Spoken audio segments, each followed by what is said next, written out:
Hari Pneumonia Sedunia menunjukkan betapa pentingnya pneumonia sehingga harus kita perhatikan. Pneumonia adalah radang pada paru yang disebabkan oleh infeksi. Dan itu bisa disebabkan oleh bakteri, termasuk oleh tuberkulosis, oleh virus, oleh jamur, dan juga oleh parasit. Apa tanda-tandanya? Biasanya dimulai dengan demam, dan demam itu bisa sangat tinggi. Kemudian juga ada batuk, dan batuk itu awalnya kering, lama-lama berlendir rasanya, kemudian makin lama makin berdahak, dan seringkali berdahaknya akhirnya berwarna kuning, hijau, dan sebagainya, menimbulkan sesak. Nah, sesak ini biasanya akan membawa orang untuk mencari pengobatan. Apa faktor risikonya? Berdasarkan penelitian dikatakan bahwa laki-laki lebih banyak dari perempuan. Yang kedua, umur. Kalau sudah berumur di atas 50 tahun, maka kalau terkena pneumonia akan lebih berat dibandingkan di bawah usia 50 tahun. Lalu yang lain adalah lingkungan. Bagaimana rumah kita? Apakah kamar kita, ruang di dalam kamar kita, di dalam rumah kita cukup terbuka? Angin bisa berputar di sana, matahari bisa masuk. Karena itulah yang akan mematikan kuman, virus, jamur, dan sebagainya. Atau juga gaya hidup. Gaya hidup kalau kita merokok itu akan mempermudah terkena pneumonia. Yang lain adalah penyakit-penyakit yang kronik, yang menaun.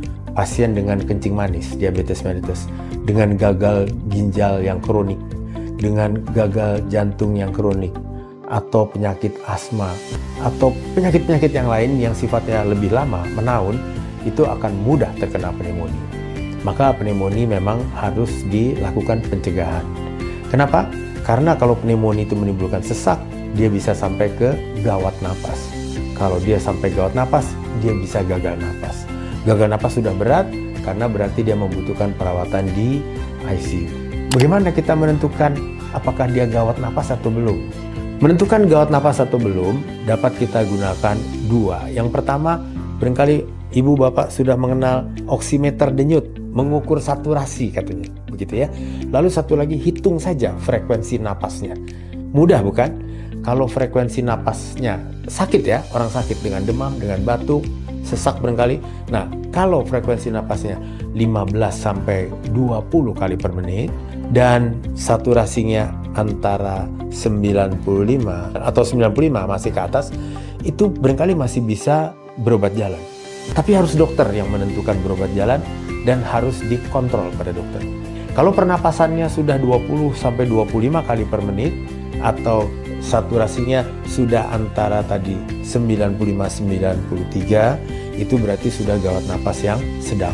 Begitu gawat napas sedang, itu namanya gawat napas sedang, harus dirawat di rumah sakit.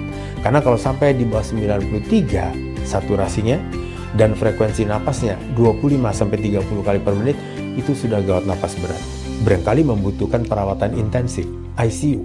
Kadang-kadang membutuhkan mesin napas sebagai bantuan, ventilator. Jadi, jangan sampai gawat napas berat. Di gawat napas ringan saja, ketika frekuensi napasnya sudah 15-20 kali, dengan demam, dengan batuk, segeralah mencari pengobatan.